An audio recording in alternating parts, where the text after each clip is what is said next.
여러분, 발음 연습하면 뭐가 좋아져요?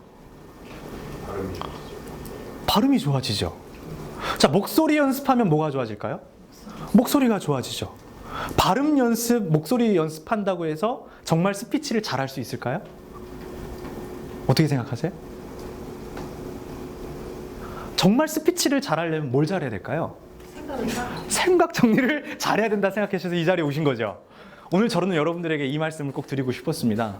발음 연습을 많이 하면은요, 발음이 좋아지고, 목소리 연습을 많이 하면은 목소리가 좋아지는 것입니다. 그럼 본질적으로 스피치를 잘하려면은 뭘 잘해야 되는가? 방금 말씀하셨듯이 생각 정리를 잘해야 된다라고 생각을 해요. 왜냐하면은 이 생각이라는 거, 그러니까 스피치라는 게 결국 본질이 뭐죠? 스피치는 말이죠. 그럼 말의 본질은 뭐예요? 생각이죠. 그럼 생각 정리를 두서없이 하면은 말은 어떻게 나올까요?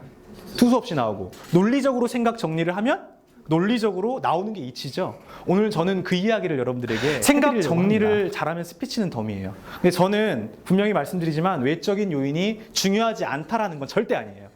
다만 이 외적인 요인보다 뭐가? 생각 정리. 생각 정리가 먼저라는 것을 말씀을 드리는 거죠. 자, 왜 그런지 제가 세 가지 이유를 말씀드릴게요. 생각 정리가 필요한 이유 세 가지가 있어요. 한번 1번부터 크게 읽어볼게요. 시작! 공적 말하기다. 2번 시작! 스피치는 목적성이 있다. 세 번째 시작! 콘텐츠다. 이 세 가지 이유가 있다라는 거죠. 자, 그러면 공적 말하기가 뭔지 설명해 드릴게요. 일상 대화와 스피치가 차이가 있을까요? 없을까요? 있어요. 이거부터 구분하시는 게 스피치를 잘할 수 있는 첫걸음입니다. 자, 어떤 차이가 있냐면은 일상 대화는요, 공적 말하기예요, 사적 말하기예요? 사적 말하기죠. 사적 말하기다 보니까 주제도 어떤 주제? 사적 주제. 그러면 청중은 많아요, 적어요?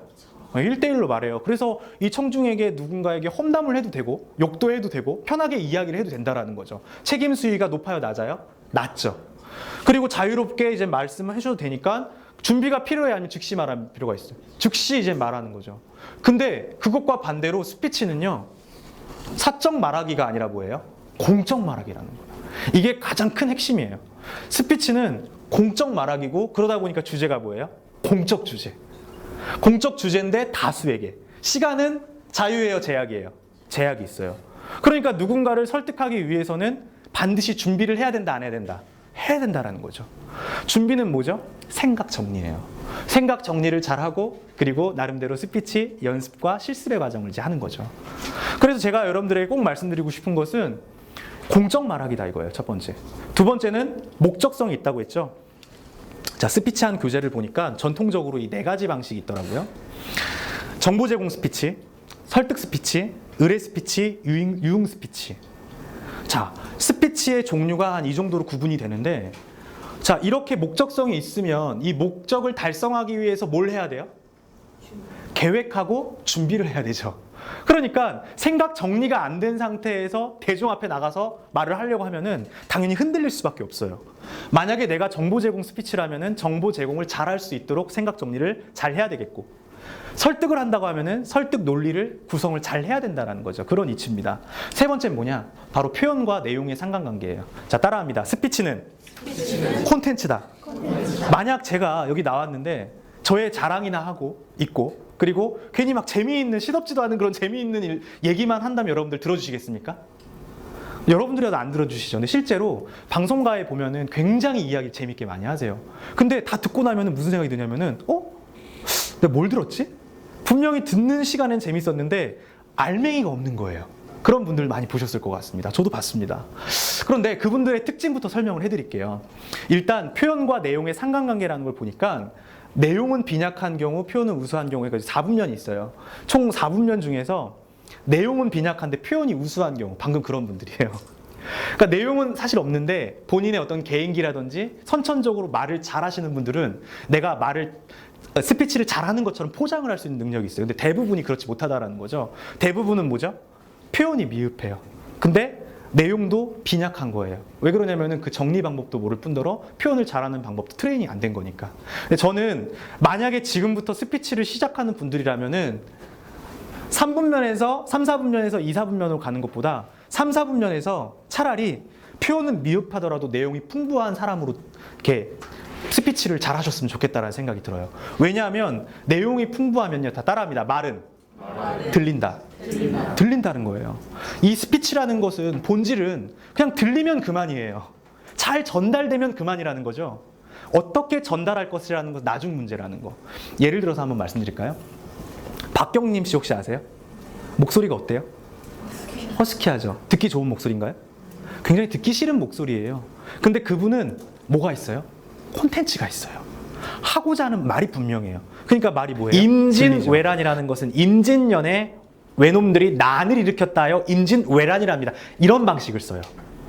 저도 이제 실제로 이 설민석 강사라든지 뭐 명사들을 분석한 다음에 제가 직접 활용하거든요. 저는 유대인 학습법을 강의를 했어요. 그래서 그때는 이제 하브루타라는 개념을 해야 되거든요. 그럼 이렇게 합니다. 여러분들 하브루타 아시죠? 하브루타는 뛰어난 학습법이에요. 라고 말하면 어때요? 뭐지? 이렇게 생각하시죠. 근데 저는 이렇게 설명을 해요. 여러분, 유대인 학습법 보면은요, 하브루타라는 게 있어요.